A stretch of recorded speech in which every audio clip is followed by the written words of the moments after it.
ao nosso segundo contratualista, John Locke.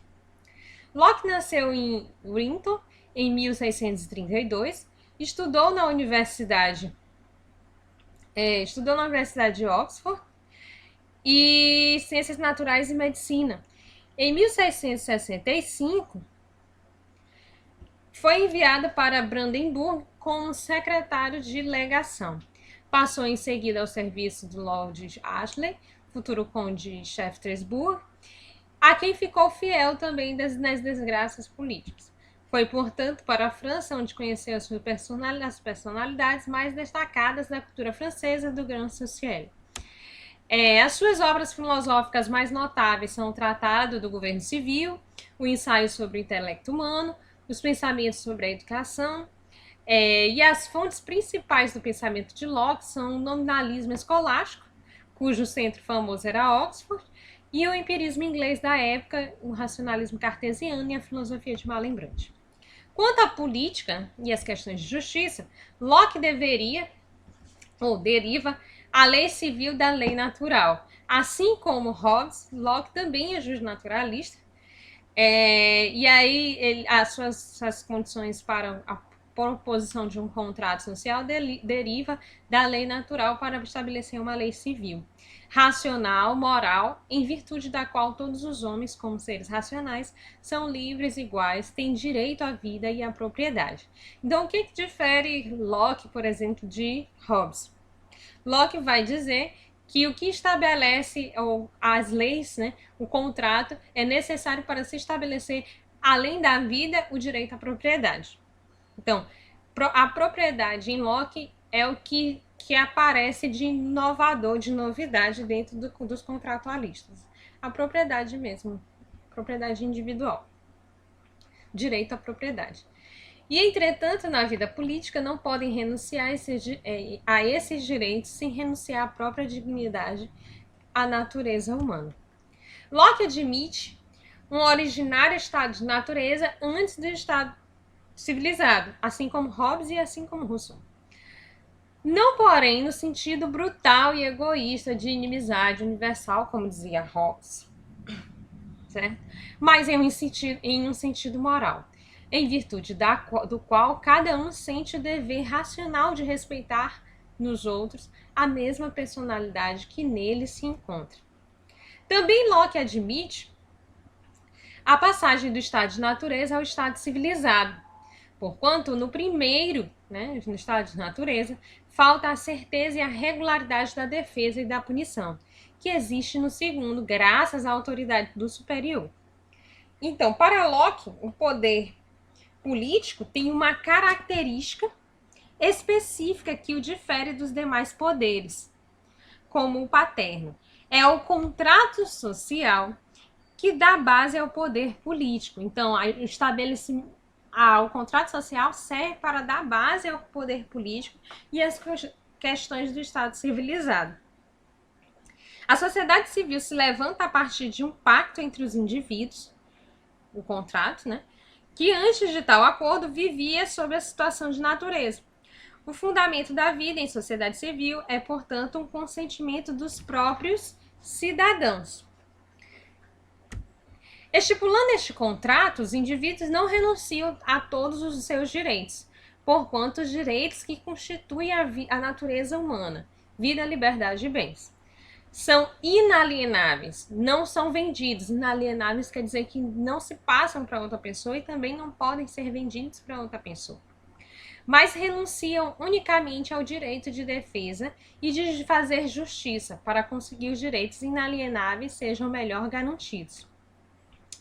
E aí Locke vai colocar uma questão do direito de resistência. O que é o direito de resistência em Locke? Se o Estado violasse esses direitos inalienáveis, que direitos inalienáveis seriam esses? Vida, liberdade e bens. Se o Estado violasse esses direitos, os indivíduos teriam o direito e o dever de a ele resistir, de resistir ao próprio Estado e de se revoltar contra o poder usurpador do Estado. Esse é o chamado direito de resistência em Estado, do Locke. Então, o que é o contrato para Locke? O contrato social dá origem a um corpo político que legisla, julga e sustenta, por meio da força, a comunidade.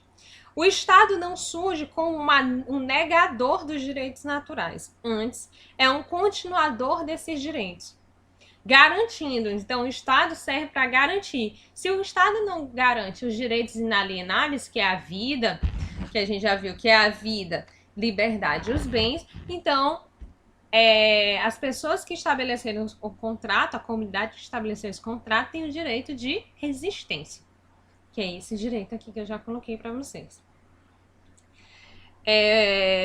O mais importante direito que leva ao contrato é o direito à propriedade privada, para Locke. Manter a propriedade privada. Apenas o direito à justiça por conta própria é retirado dos indivíduos, então não se pode fazer justiça com as próprias mãos. Situando agora nas mãos do Estado, os demais direitos naturais permanecem em continuidade e do estado de natureza para o estado social. Então, resguardar o direito de natureza, que é a vida, a liberdade e os bens, para Locke, isso faz parte, sai do estado de natureza e continua ainda fazendo parte do estado social, o estado civil. Mas se a violação deles o que Locke vai tirar da questão do direito natural? O direito de fazer justiça com as próprias mãos. E se o Estado interfere nesses direitos da vida, liberdade e bens, o cidadão tem o direito de resistência, que é resistir, teria um direito de dever de resistir e se voltar contra o poder usurpador do Estado. E o nosso terceiro filósofo contratualista, que estabelece leis naturalistas, é Jean-Jacques Rousseau, que também é muito conhecido por nós. A obra de Rousseau, que foi mal compreendida e que ainda nos meios do atual catolicismo tradicional, na realidade representa uma reação espiritualista contra a filosofia das luzes e o otimismo dos enciclopedistas, desses filósofos do conventículo obáquico, que ele destacava e pelos quais era odiado. Então, Rousseau tem uma característica de ser mal compreendido dentro da filosofia moderna. Em seu primeiro livro, Discurso sobre as Ciências e as Artes, ele descreve, para responder, a questão da Academia de Dijon, colocada em concurso. Rousseau declara-se inimigo do progresso. Para ele, o progresso das ciências e das artes tornou o homem vicioso e mau, corrompendo a sua natureza íntima. Frequentemente se resume a tese de Rousseau aos seguintes termos: o homem é bom por natureza e a sociedade corrompeu. Então vocês veem até em memes isso, né? Que o homem é bom por natureza e o youtuber o corrompe. O homem é bom por natureza e o TikTok pode o corromper. Então, existem vários memes sobre isso. Então, o homem é bom por natureza e a sociedade o corrompe é uma das frases que mais que nós conhecemos de Rousseau. A teoria política de Rousseau está exposta no contrato social e a teoria do estado de natureza, em específico, está no discurso sobre a desigualdade entre os homens. Aproxima-se bastante, aparentemente ao menos, às ideias dos filósofos racionalistas. Nessa obra, Rousseau pesquisa as condições de um estado social que fosse legítimo, que não mais corrompesse o homem. Então, qual é a ideia de Rousseau? Existia um contrato social para que o estado social fosse legítimo e não corrompesse mais esse homem. Então, o homem para Rousseau, diferente lá do que é para Hobbes, ele é bom. E aí, o estado social o corrompeu e tornou mal, competitivo, egoísta. Então, o estado social é que faz com que o homem seja mau, diferente de Hobbes. Encontrar uma forma de associação que defenda e proteja de toda a força comum a pessoa e os bens de cada associado, e pela qual cada um, unindo-se a todos, não obedeça, porém, senão a si próprio, e permaneça tão livre quanto antes, até o problema fundamental cuja solução é dada pelo contrato social. Então, o pacto social não tem por fim conciliar todos os interesses egoístas, mas antes depreender o que é possível com a maioria das vozes nos debates do povo reunido. E aí isso Rousseau vai chamar de vontade geral, o que nos custa bastante caro o entendimento do que seria a vontade geral. Alguns entendem que é a vontade de todos, alguns interpretam que é a vontade da maioria. Então vamos ver o que seria essa vontade geral para Rousseau. O próprio Rousseau, na originalidade de sua proposta de vontade geral, reconhece que ela não é simplesmente a soma ou a média matemática dos interesses isolados de todos os indivíduos. A vontade geral é uma vontade soberana, orientada para o bem comum, ainda que os indivíduos isoladamente assim não pensem e não percebam. Então, eu vou citar Rousseau no Contrato Social. Via de regra, há muita diferença entre a vontade de todos e a vontade geral. Esta se refere somente ao interesse comum, enquanto a outra diz respeito ao interesse privado, nada mais sendo que uma soma das vontades particulares. Quando, porém, se retiram dessas mesmas vontades, os mais e os menos, que se destroem mutuamente, resta como a soma das diferenças a vontade geral. Então, o que é a vontade geral? Como a gente pode exemplificar, por exemplo, a vontade geral hoje? A vontade geral poderia ser exemplificada, por exemplo, como a questão do próprio voto, hoje em dia. Nós votamos em inúmeros candidatos nas eleições. Nem sempre o nosso candidato ganha. Por exemplo, pode ser um exemplo, a vontade, a eleição para governador, que nós elegemos uma única pessoa, né? Então, para governador, nós votamos diferentes cada um.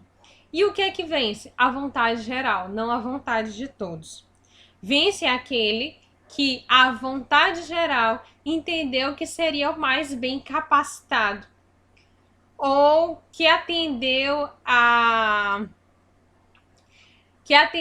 às necessidades de uma maioria, não, as necessidades geral que existiam. A questão do voto não é tão interessante, não é um paralelo tão interessante. Mas se, por exemplo, em reuniões de condomínio ou em decisões que uma coletividade tem que assumir, e nem sempre todos concordam, mas às vezes todos concordam, às vezes a maioria, a vontade geral é aquela ditada para o bem comum.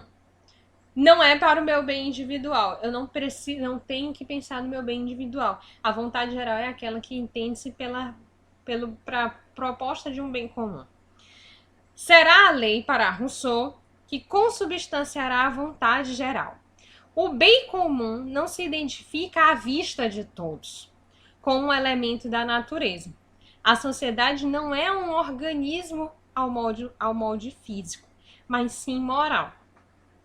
Não é também a vontade de um indivíduo, como poderes absolutos, como tem em Hobbes, que ditará as regras do bem comum. A vontade geral é fixada em conjunto pelos membros do Estado por meio de leis. Então, Rousseau aponta para um caráter de universalidade necessário às leis, a fim de que se orientem em busca da vontade geral. Devem ser as leis impessoais, gerais e universais. Ao mesmo tempo, não bastam seus atributos meramente formais. É necessário que as leis, para serem instrumentos diretivos da vontade geral, atentem para determinados objetivos. Rousseau exprime tais objetivos na fórmula buscada pela liberdade e da igualdade. Então, a vontade e o bem comum, elas são dirigidas pelas leis e têm que estabelecer a liberdade e a igualdade. Entenda-se bem, cada indivíduo pode, como homem, ter uma vontade particular, segundo Rousseau, contrária ou dessemelhante da vontade geral que ele tem como cidadão. Por conseguinte, nessa vontade geral descobriremos outra coisa que não interessa, o desejo de felicidade, etc. encontraremos aí, no fundo, a regra da consciência.